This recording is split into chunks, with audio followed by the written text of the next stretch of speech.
नमस्कार, आप देख रहे हैं इंडिया न्यूज पंजाब हिमाचल। मैं हूं आपके साथ तरनजीत। बुलेटिन की शुरुआत करेंगे उससे पहले सीधा आपको ये चलते हैं प्रधानमंत्री मोदी संबोधन कर रहे हैं।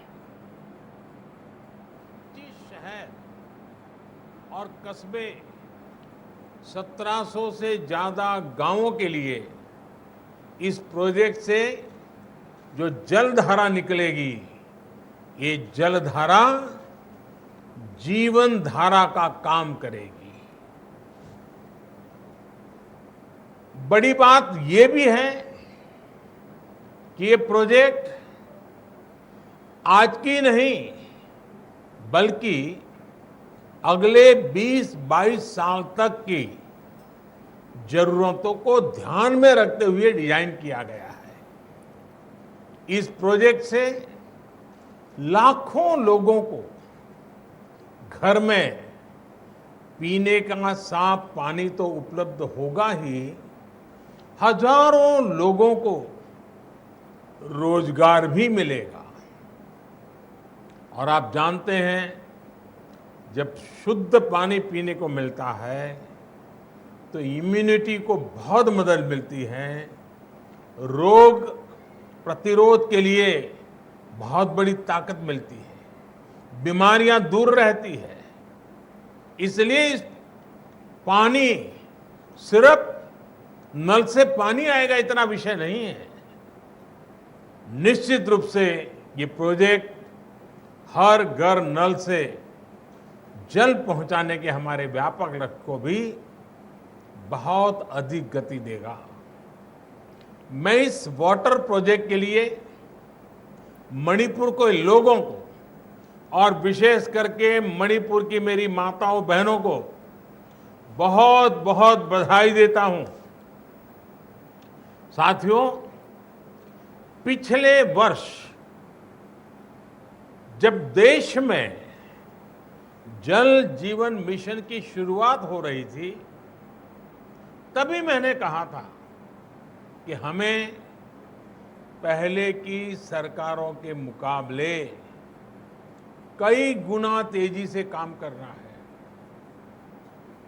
जब 15 करोड़ से ज्यादा घरों में पाइप से पानी पहुंचाना हो तो एक पल के लिए भी रुकने के बारे में सोचा नहीं जा सकता। यही वजह थी कि लॉकडाउन के समय में भी गांव-गांव में पाइपलाइन बिछाने और जागरूकता बढ़ाने, पंचायतों के साथ लाने का काम लगातार जारी रहा। आज स्थिति ये है कि देश में करीब करीब 1 लाख वाटर कनेक्शन, यानी घरों में पानी का कनेक्शन प्रतिदिन रोज दिया जा रहा है। यानी हर रोज 1 लाख माताओं बहनों के जीवन से पानी की इतनी बड़ी चिंता को हम दूर कर रहे हैं। 1 लाख परिवार की माताओं बहनों को उनका जीवन आसान बना रहे हैं। ये तेजी इसलिए भी संभव हो पा रही है क्योंकि जल जीवन मिशन एक जन आंदोलन के रूप में आगे बढ़ रहा है। इसमें गांव के लोग, विशेष करके गांव की बहनें, गांव के जनप्रतिनिधि ही मिलकर के तय कर रहे हैं कि कहां पाइप बिछेगी, कहां पानी का सोर्स बनेगा, कहां टैंक बनेगा, कहां कितना बजट लगेगा। साथियों, सरकार की व्यवस्था में इतना बड़ा डिसेंट्रलाइजेशन, इतनी बड़ी मात्रा में ग्रास रूट लेवल पर एम्पावरमेंट, आप कल्पना सकते हैं कि ये पानी कितनी बड़ी ताकत बन के आ रहा है। साथियों, ईज ऑफ लिविंग, जीवन जीने में आसानी, ईज ऑफ लिविंग, जीवन जीने में आसान है। प्रधानमंत्री मोदी को सुन रहे थे, संबोधन कर रहे थे मणिपुर से। उनका कहना है कि मणिपुर में केसेस को कम करने में सरकार जुटी हुई है, इसी के साथ गरीबों के साथ संकट की घड़ी में सरकार हमेशा उनके साथ है। वहीं चीन से निपटने को लेकर राहुल गांधी का प्लान आपको बता देते हैं। राहुल गांधी का एक और वीडियो सामने आया है। राहुल गांधी ने प्लान का वीडियो संदेश जारी किया है। चीन को लेकर प्रधानमंत्री मोदी पर राहुल ने निशाना साधा है। पीएम अपनी छवि बनाने में 100% कंफ्यूज है, ये इस वीडियो के जरिए राहुल गांधी ने कहा है। कब्जे में किया संस्थान छवि बनाने में व्यस्त है। देश के विजन के आगे एक शख्स की छवि विकल्प नहीं।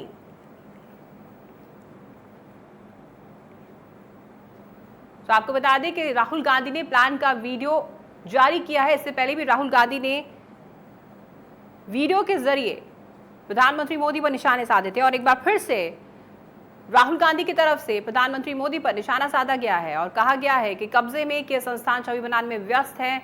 साथ ही उन्होंने कहा अपनी छवि बनाने में व्यस्त हैं। चीन से निपटने को लेकर राहुल गांधी का यह प्लान सामने आया है।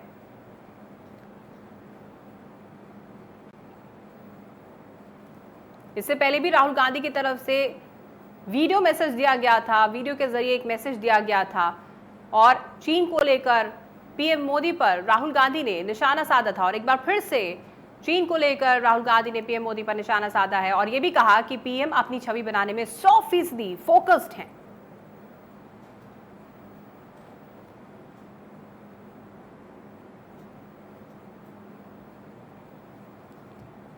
राहुल गांधी अक्सर अपने इन वीडियो मैसेजेस के जरिए प्रधानमंत्री मोदी पर, सरकार पर निशाने साधते रहते हैं और एक बार फिर से उन्होंने ये वीडियो संदेश जारी किया है जिसमें उन्होंने ये मैसेज दिया है प्रधानमंत्री मोदी को लेकर चीन से जुड़ा हुआ कि प्रधानमंत्री अपनी छवि बनाने में 100% फोकस्ड हैं।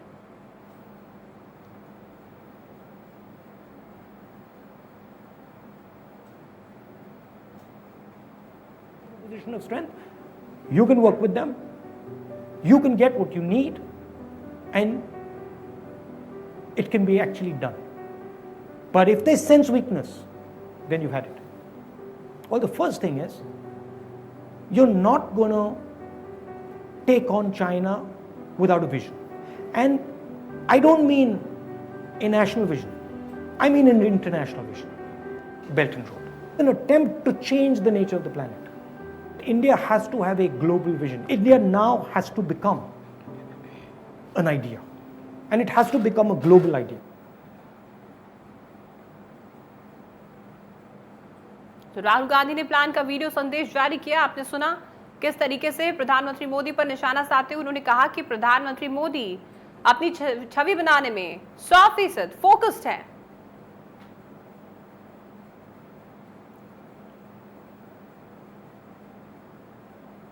तो चीन से निपटने को लेकर राहुल गांधी का ये प्लान सामने आया। राहुल गांधी का ये नया वीडियो सामने आया है जहां पर चीन से निपटने को लेकर राहुल गांधी के इस प्लान में बताया गया। साथ ही दूसरी तरफ उन्होंने ये भी कहा कि प्रधानमंत्री मोदी अपनी छवि बनाने में 100% फोकस्ड हैं।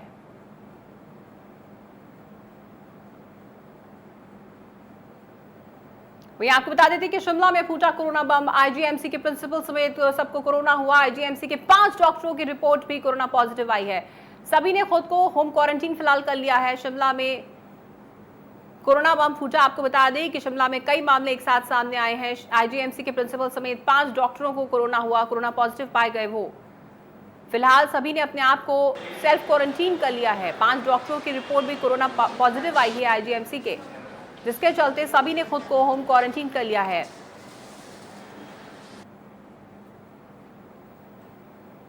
तो बड़ी खबर आपको बता देते हैं, शिमला के आईजीएमसी में 5 डॉक्टरों की रिपोर्ट भी पॉजिटिव आई है, जिन्होंने खुद को होम क्वारंटीन कर लिया है। और लगातार मामले हिमाचल के अलग अलग जिलों में बढ़ते जा रहे हैं। शिमला की अगर बात की जाए तो शिमला में भी कोरोना बम फूटा। वहां पर आईजीएमसी के प्रिंसिपल समेत 5 डॉक्टर्स को कोरोना पॉजिटिव वो पाए गए हैं, जिन्होंने अपने आप को होम क्वारंटीन कर लिया है।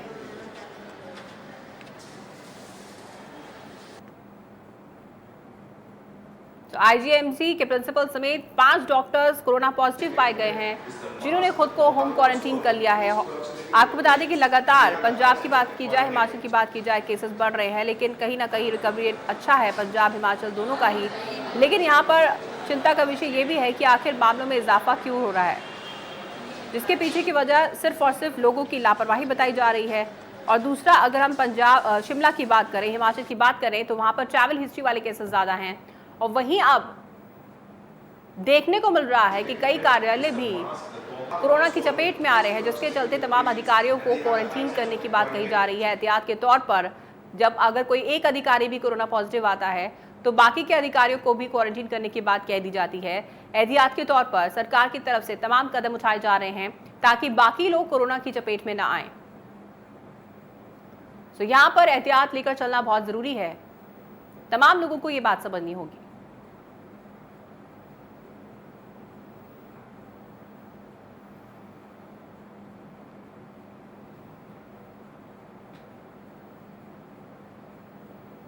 वहीं देश में कोरोना तेजी से फैल रहा है। पिछले 24 घंटे में कोरोना के 45,000 से ज्यादा नए मामले सामने आए हैं। वहीं कोरोना मरीजों की संख्या 12,39,000 के पार जा चुकी है। इस महामारी के कारण अब तक 30,000 से ज्यादा लोगों ने अपनी जान भी गंवाई है। वहीं पिछले 24 घंटों में करीब 1,130 लोगों ने अपनी जान गंवाई। जानकारी के मुताबिक इस वक्त देश में कोरोना बिहार, यूपी, कर्नाटक में तेजी से फैल रहा है। तो बिहार, यूपी, अगर कर्नाटक की बात की जाए तो यहाँ पर मामलों में लगातार इजाफा होता जा रहा है। हालांकि दिल्ली में एक अच्छी खबर जरूर सुनने को मिली थी बीते दिन की दिल्ली में केसेस अब कब आने शुरू हुए हैं, कम केसेस आ रहे हैं पहले के मुकाबले, और रिकवरी रेट भी काफी अच्छा हुआ है। भारत की अगर ओवरऑल देखा जाए, बात की जाए तो रिकवरी रेट देश भर में काफी अच्छा है बाकी देशों के मुकाबले। लेकिन यहाँ पर लोगों को बहुत सावधानी से चलना होगा।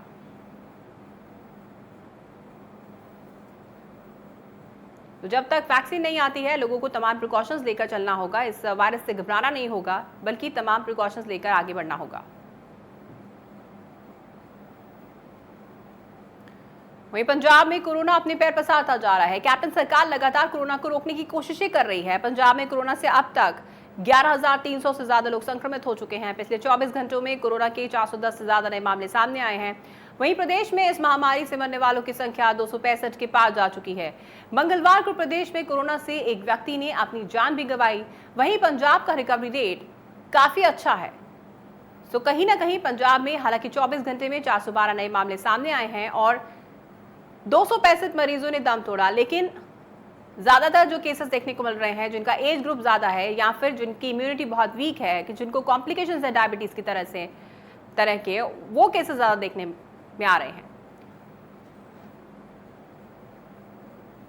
वहीं श्री करतारपुर साहब में पुलिस ने जिला परिषद सदस्य के कहने पर 10 लाख रुपए की फिरौती का मामला दर्ज किया है। जानकारी के मुताबिक आम आदमी पार्टी के एक वर्कर पर फिरौती का मामला दर्ज किया गया है।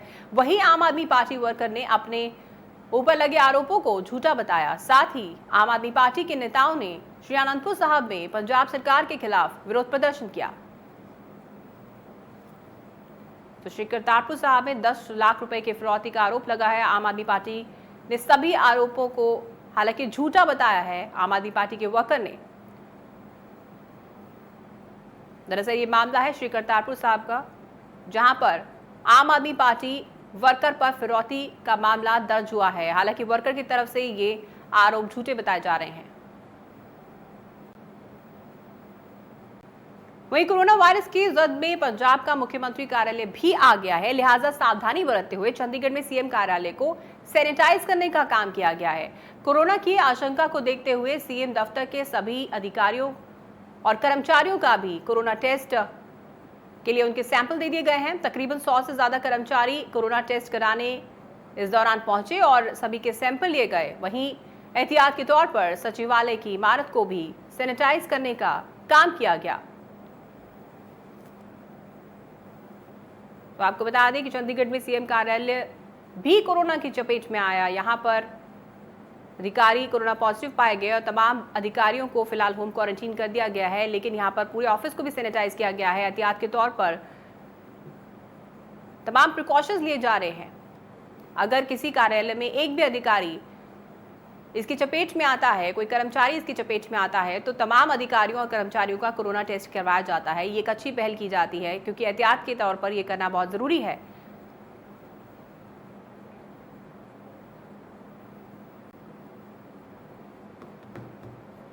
वहीं पंजाब कैबिनेट में कई अहम फैसलों पर मोहर लग गई है, जिसमें अमृतसर और लुधियाना में वाटर सप्लाई प्रोजेक्ट भी शामिल है। इन वाटर सप्लाई प्रोजेक्ट्स में 285.71 यूएस डॉलर की लागत आएगी। इसके अलावा रिहायशी इलाकों के लिए भूमि सुधार को मंजूरी दी गई है। इस दौरान GDA-MA लैंड पूलिंग पॉलिसी और ज्यादा बेहतर हो जाएगी। वहीं विकास कार्यों के लिए जमीन देने वाले लोगों को फायदा होगा। इसके अलावा जेलों में 350 वार्डन शामिल होंगे। इतना ही नहीं, कोरोना के खिलाफ जंग लड़ने के लिए सरकार 7 नए RNA एक्सट्रैक्शन मशीन भी मुहैया करवाएगी। पंजाब कैबिनेट में कई अहम फैसलों पर मोहर लग गई है, कई अहम फैसले लिए गए हैं। आपको बता दें कि बीते दिन पंजाब कैबिनेट की अहम बैठक हुई थी, जिसमें रिहायशी इलाकों के लिए भूमि सुधार को मंजूरी दी गई है और कोरोना को लेकर भी रणनीति तैयार की गई। वहीं अमृतसर और लुधियाना वाटर सप्लाई प्रोजेक्ट पर भी इस बैठक में मुहर लगाई गई और इसी के साथ जेलों में 350 वार्डन भर्ती होंगे। वहीं कोरोना के खिलाफ जंग में 7 नए RNA एक्सट्रैक्शन मशीन भी लगाए जाएंगे। ये तमाम फैसले इस बैठक में लिए गए, तमाम फैसलों पर इस बैठक में मुहर लगाई गई।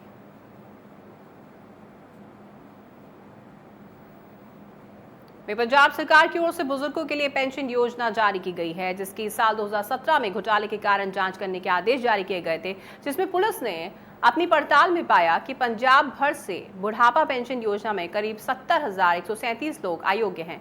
वहीं अब उसमें से मानसा जिले की बात करें तो मानसा जिले में करीब 6,663 लाभार्थी अयोग्य हैं।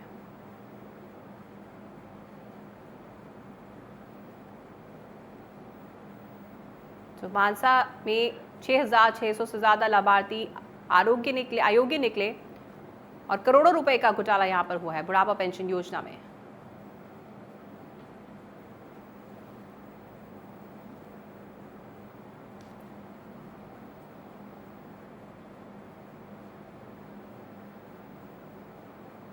आपको बता दें कि करीब 70,137 लोग इसमें अयोग्य पाए गए। फिलहाल पुलिस अभी भी इस पूरे मामले की जांच में जुटी हुई है।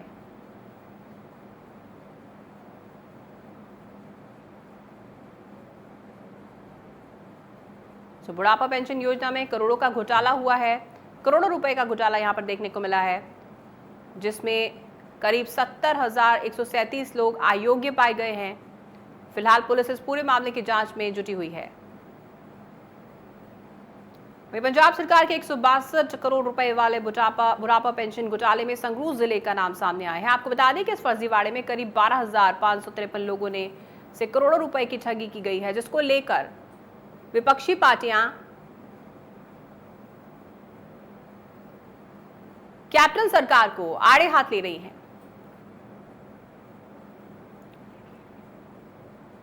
तो वहीं जब इस मामले पर संगरूर के ADC विकास से बात की गई तो उन्होंने अपना पल्ला झाड़ते हुए नजर आए कि उनके पास सरकार की तरफ से जांच के आदेश नहीं आए हैं।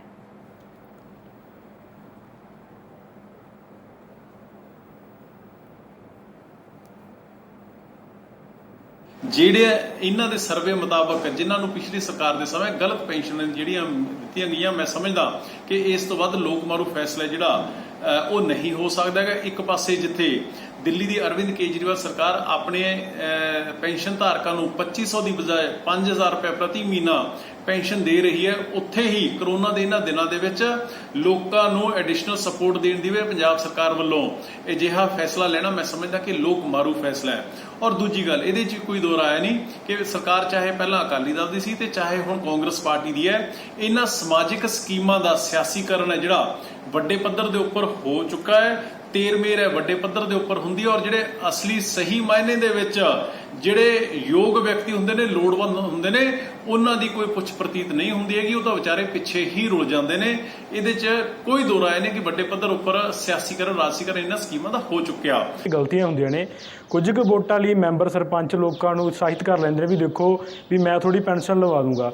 ਲੋਕ ਚਾਹੇ ਭੋਲੇ ਨੇ ਚਾਹੇ ਉਹਨਾਂ ਦੀ ਗਲਤੀ ਆ, ਇਹ ਪਹਿਲੀ ਗੱਲ ਤਾਂ ਗਲਤੀ ਹੈ ਵੀ ਜੋ ਉਹ ਚੀਜ਼ ਦੇ ਲਾਇਕ ਨਹੀਂ ਹੈਗੇ ਉਹ ਤੋਂ ਉਮੀਦ ਕਰਦੇ ਨੇ, ਲੋਕਾਂ ਦੀ ਗਲਤੀ ਆ। ਪਰ ਸਰਕਾਰਾਂ ਹੁਣ ਖਾਲੀ ਠੂਠਾ ਲੈ ਕੇ ਲੋਕਾਂ ਤੋਂ ਖੋਹ ਰਹੀਆਂ ਨੇ ਮੰਗ ਦੇ ਤਰ੍ਹਾਂ ਵੀ ਸਾਡੇ ਖਜ਼ਾਨੇ ਖਾਲੀ ਹੋ ਗਏ ਭਾਈ ਤੁਸੀਂ ਸਾਨੂੰ ਪੈਸੇ ਦਿਓ। ਕਿੱਥੇ ਤਾਂ ਸਰਕਾਰਾਂ ਨੇ ਲੋਕਾਂ ਦੀ ਮਦਦ ਕਰਨੀ ਸੀ ਭਾਈ, ਚਲੋ ਲੋਕਡਾਊਨ ਦੇ ਵਿੱਚ ਥੋੜਾ ਘਾਟਾ ਪੈ ਗਿਆ ਤੇ ਹੁਣ ਪਿਛਲੇ ਕਈ ਸਾਲਾਂ ਤੋਂ ਉਹਨਾਂ ਤੋਂ ਪੈਸੇ ਲੈਣਗੇ ਲੋਕ, ਜਿਹੜੇ ਬਹੁਤ ਜ਼ਿਆਦਾ ਗਰੀਬ ਨੇ, ਜ਼ਿਆਦਾ ਡਾਊਨ ਨੇ, ਉਹਨਾਂ ਤੋਂ ਖੋਣਗੇ ਤਾਂ ਕਿੱਥੇ ਲੋਕ ਨੂੰ ਹਾਂ ਦਾ ਨਾਰਾ ਵੱਜੂ, ਕਿੱਥੋਂ ਸਰਕਾਰਾਂ ਦੇ ਨਾਲ ਤੁਰਨਗੇ। ਇਹ ਤਾਂ ਇੱਕ ਤਰ੍ਹਾਂ ਦਾ ਲੜਾਈ ਦਾ ਧੰਦਾ ਬਣ ਜੂ। ਜੋ ਮੈਂਬਰਾਂ ਸਰਪੰਚਾਂ ਜਿਨ੍ਹਾਂ ਨੇ ਵੋਟਾਂ ਲਵਾਈਆਂ ਸੀ, ਉਹਨਾਂ ਦੀਆਂ ਵੋਟਾਂ ਵੇਲੇ ਪੈਨਸ਼ਨਾਂ ਲਵਾਈਆਂ ਸੀ, ਲੋਕ ਉਹਨਾਂ ਨਾਲ ਲੜਨਗੇ। ਸਰਕਾਰ ਦੀ ਇਹ ਜੋ ਬੇਵਕੂਫੀ ਹੈ, ਸਮਝਦਾਰੀ ਪਹਿਲਾਂ ਵਰਤਣੀ ਚਾਹੀਦੀ ਸੀ। ਬੜੀ ਵੱਡੀ ਲਿਸਟ ਜਾਰੀ ਕੀਤੀ ਗਈ ਹੈ ਜਿਹਦੇ ਵਿੱਚ ਕਿਹਾ ਗਿਆ ਕਿ 12,500 ਦੇ ਕਰੀਬ ਲੋਕ ਅਯੋਗ ਪਾਏ ਗਏ ਨੇ ਤੇ ਉਹਨਾਂ ਤੋਂ 26 ਕਰੋੜ ਸਮਥਿੰਗ ਦੀ ਰਿਕਵਰੀ ਕੀਤੀ ਜਾਊਗੀ।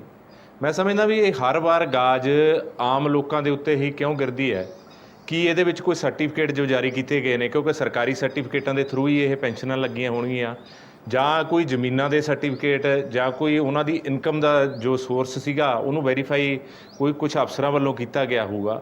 ਅੱਜ ਉਹੀ ਡਿਪਾਰਟਮੈਂਟ ਜੋ ਪਹਿਲਾਂ ਲੋਕਾਂ ਨੂੰ ਪੈਨਸ਼ਨਾਂ ਲਾਉਂਦਾ ਹੈ, ਅੱਜ ਉਹੀ ਡਿਪਾਰਟਮੈਂਟ ਇੱਕ ਲਿਸਟ ਜਾਰੀ ਕਰਕੇ ਰਿਕਵਰੀ ਦੀ ਗੱਲ ਕਰ ਰਿਹਾ ਹੈ।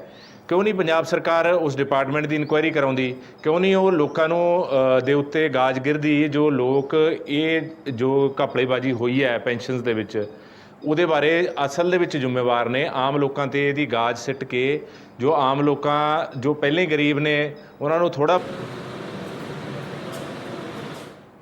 पेंशन घोटाले को लेकर कैप्टन सरकार को घेरती हुई नजर आई विपक्षी पार्टियां।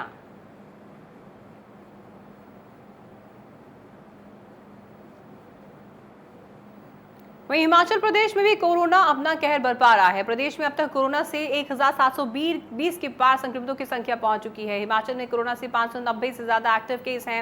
वहीं इस जानलेवा बीमारी के कारण अब तक 12 लोगों ने अपनी जान गंवाई है, जबकि अब तक 1100 से ज्यादा लोग कोरोना से ठीक भी हो चुके हैं। वहीं अगर हम हिमाचल प्रदेश में कोरोना से रिकवरी रेट के बारे में बात करें तो रिकवरी रेट हिमाचल प्रदेश में भी काफी अच्छा है, लेकिन यहाँ पर केसेस जरूर बढ़ते जा रहे हैं, जिसके पीछे की वजह एक तो ट्रैवल हिस्ट्री बताई जा रही है और दूसरा लोगों की तरफ से बरती जा रही लापरवाही।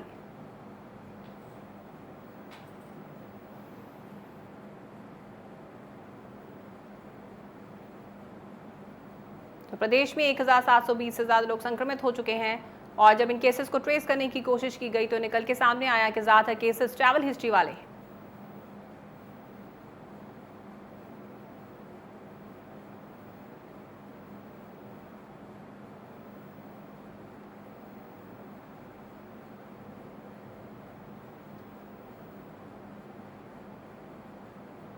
वहीं हिमाचल प्रदेश में कोरोना अपना कहर लगातार बरपा रहा है। सीएम जयराम ठाकुर के कार्यालय में एक कर्मचारी की कोरोना रिपोर्ट पॉजिटिव आई है, जिसके बाद जयराम ठाकुर क्वारंटीन हुए, जिसके साथ सीएम जयराम ठाकुर का कोरोना टेस्ट हुआ और उनकी रिपोर्ट हालांकि नेगेटिव आई है।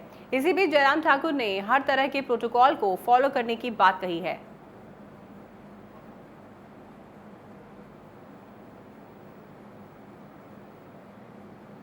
वहीं सुरेश कश्यप को हिमाचल भाजपा अध्यक्ष नियुक्त किया गया है। आपको बता दें कि भाजपा के राष्ट्रीय अध्यक्ष जगत प्रकाश नड्डा के आदेश पर सुरेश कश्यप की नियुक्ति की गई है।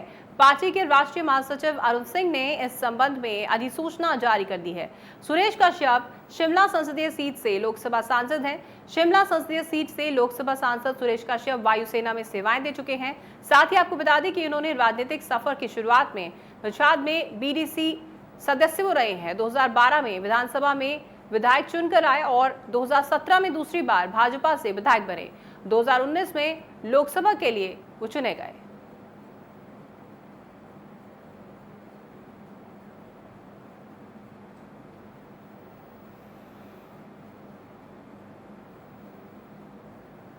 तो आपको बता दें कि सुरेश कश्यप बीजेपी के नए प्रदेश अध्यक्ष बनाए गए हैं।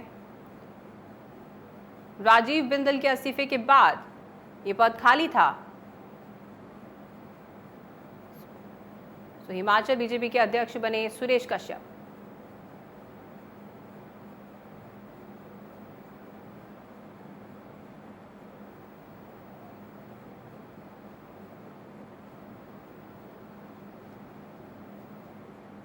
इस बुलेटिन में फिलहाल इतना ही। आप देखते रहिए इंडिया न्यूज पंजाब हिमाचल।